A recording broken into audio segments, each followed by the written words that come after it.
Մի խնդիր էլ կա, այս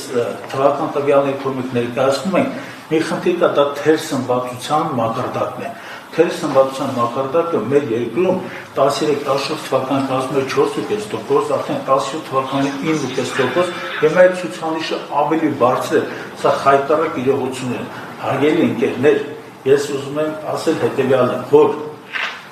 սրանք թվեր են ընդհանրապես, բայց սրանք թվեր են անտարբերության մասին, սա ուրացման մասին թվեր են։ Եվ այն քաղաքական վարչապետը, որ Հայաստանում ներկայումս աշխատում է, նա մեր 502,000 թոշակ եւ նպաստ ասող քաղաքացիներին պարզապես մոռացել է, ուրացում են եւ դա հետ կապված մենք հավանաբար այսօր կներկայացնենք մեր առաջարկները եւ կարծում եմ կհամոզվեք, որ մեր աշխատանքի հիմնական նպատակը մեր կենսաթոշակառման լավ պայմաններ ստեղծելն է,